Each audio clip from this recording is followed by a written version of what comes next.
So use of formulae for engineering questions is useful. Motion formulae. The three equations of motion in linear and angular form. So, what are they? Can you remember them? There's three of them. Each one is missing one of the variables, which makes it useful.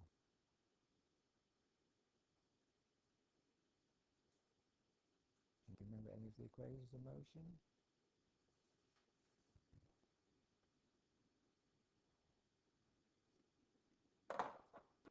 V equals U plus AT. Good. Okay. What would that be in angular form? Omega 2, the final angular velocity, equals omega 1, the initial angular velocity, plus, no, the alpha is the angular acceleration. Okay. So that's the first equation of motion in linear and angular form. Okay. Next one. ut plus, right, a half at squared. Here's the second one, okay? And in angular form, instead of displacement, we'd be talking about angle. Instead of u, we'd be talking about omega 1.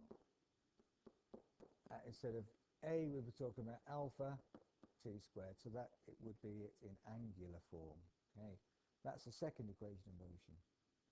The third, v squared equals u squared plus 2as. So you can see that with a start, you remember them. Okay, v angular form would be, instead of v, omega 2, instead of u, omega 1, instead of a, alpha, and instead of displacement, angle, theta.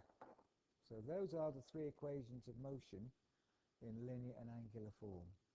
Combined with these, we've got the basic equations for velocity. Speed equals distance over time. It's kind of a bit weird on me.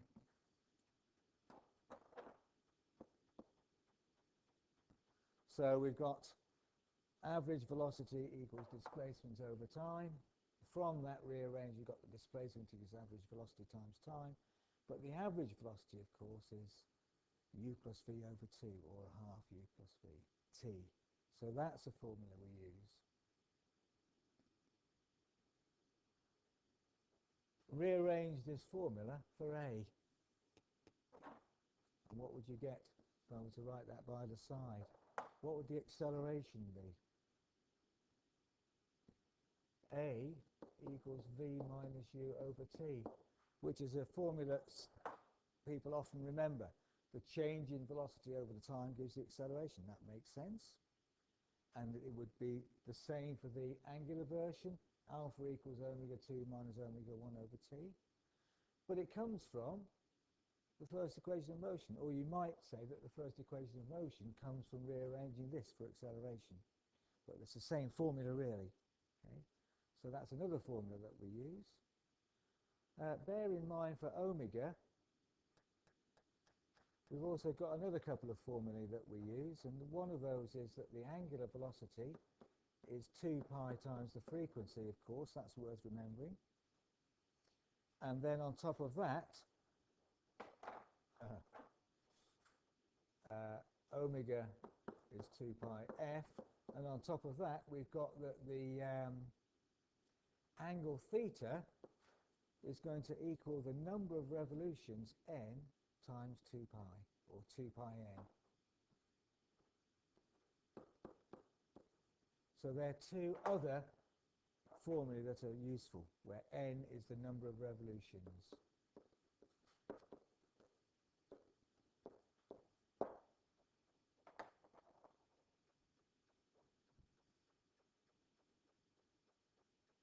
So, motion then, three equations of motion in linear and angular form. 1, 2, 3. On top of that, some knowledge for average velocity. It's displacement over time, but also, of course, average is u plus v over 2. And combined with that, if I want the angular velocity and I'm given the frequency, I remember that the angular velocity is 2 pi f, where the frequency is measured in hertz, number of cycles per second. I also use this formula because if I want the total angle turned by something that's rotating, then that's given by the number of times it rotates, n, multiplied by 2 pi, because one complete turn is 2 pi radians. So those are familiar formulae and worth trying to remember them, particularly these basic ones here, these ones, because they come from the basic definitions of what we mean by speed and angular velocity. Okay, so that's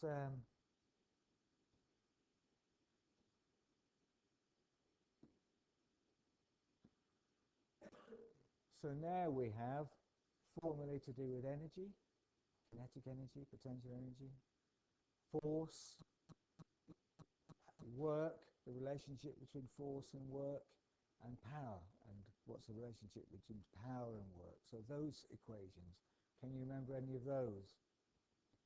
Force is mass times acceleration, the most basic formula that we use, right?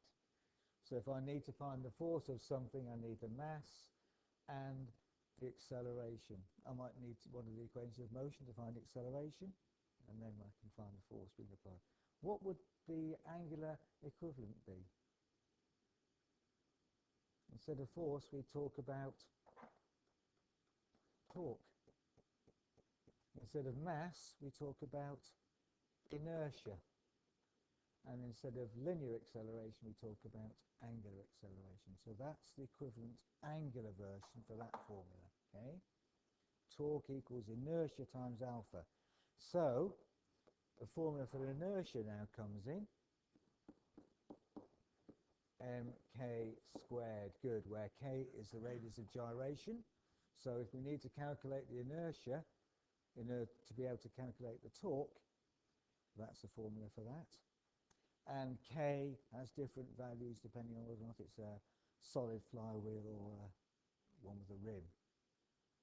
But those you come across, I think, root 2, k over root 2 or something is one of them. I can't remember them exactly. Okay. Right, any others? Alpha is the angular acceleration.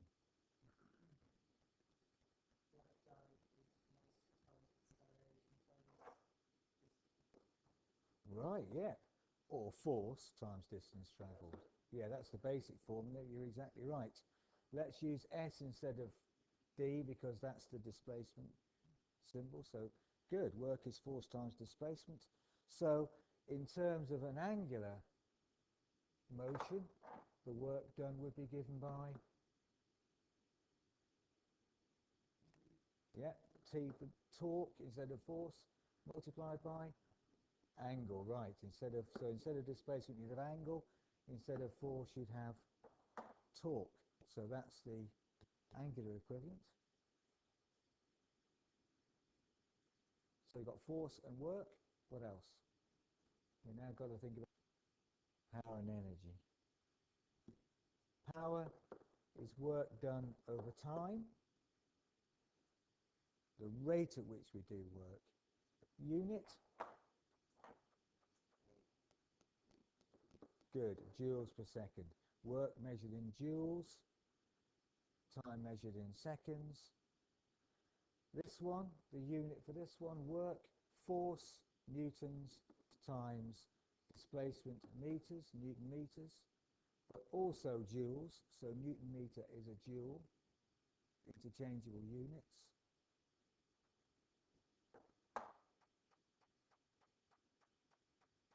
Okay. What about energy? So we've got potential energy is mass times gravity times height, good.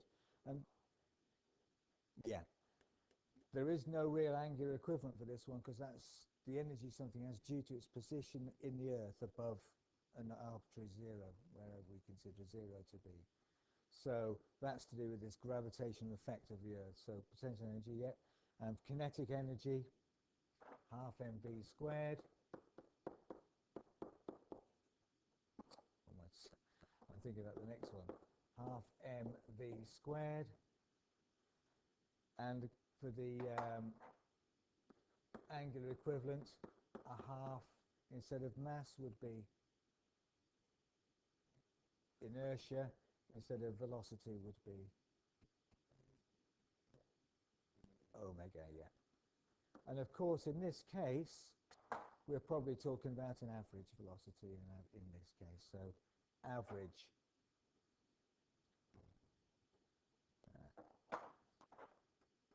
an average velocity, an average angular velocity.